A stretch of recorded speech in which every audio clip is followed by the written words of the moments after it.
අද අපි කරන්න හදන්නේ වෙලාවල් දෙකක් අතර තියෙන වෙනස හොයන එක. ඒ කියන්නේ පටන් ගත්ත වෙලාවත් අවසාන වෙච්ච වෙලාවත් අතර කොච්චර පැය ගාණක් නැත්නම් කොච්චර විනාඩි ගාණක් එයා වැඩ කරලා තියෙනවද එහෙම නැත්නම් එයා එතන ඉඳලා තියෙනවද කියලා හොයාගන්න ටයිම්ස් දෙකක් අතර වෙනස අපි අද හොයලා බලමු.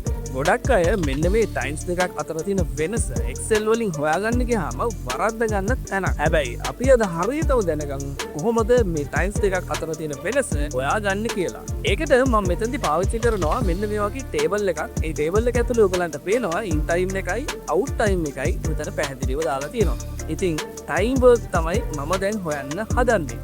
ඒකට අපි බොහොම සිම්පල් ෆෝමියුලා එකක් තමයි පාවිච්චි කරන්නේ.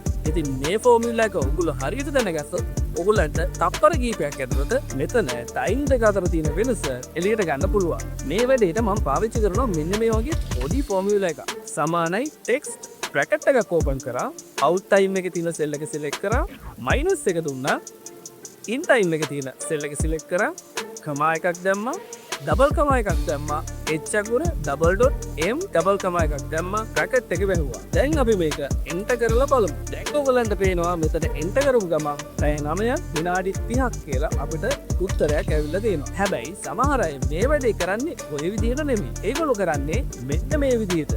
මේ සෙල් එකෙන් මේ සෙල් එක අඩු කරනවා. අඩු කරපු ගමන් මෙන්න මේ වගේ වෙලාවක් එනවා. හැබැයි ඒක පැය ගාණක් විදිහට නෙමෙයි අපිට මෙතන පේන්නේ. ඒක පේන්නේ වෙලාවක් විදිහට. හැබැයි වෙලාවක් විදිහට අපිට මේකේ ඩිෆරන්ස් එක අරගෙන පෙන්නලා හරියන්නේ නැහැ. ඒක නිසා අපි මෙන්න මේ ෆෝමියුලා එක පාවිච්චි කරලා මෙතන අපිට හරියටම මේකේ ඩිෆරන්ස් එක අරගන්න පුළුවන්. ඉතින් ඊට පස්සේ වැඩි දෙයක් කරන්න නැහැ. සෙල් එකේ හැන්ඩල් එකට ගියා. හැන්ඩල් එකෙන් පල්ලෙහාට ඇදලා දැම්මනම් ටයිම් ඩිෆරන්සස් ටික මෙතන අපිට බලා ගන්න පුළුවන්. ඉතින් ඔය විදිහට තමයි හරියටම වෙලාවල් දෙකක් අතර තියෙන වෙනස Excel වලින් හොයන්නේ. ඉතින් මේ වීඩියෝ එක ඔයාලට වැදගත් කියලා හිතෙනවා නම් ලයික් එකක් දාන්න, ඒ වගේම ෂෙයා කරන්න, අපේ channel එකත් subscribe කරන්න අමතක කරන්න එපා.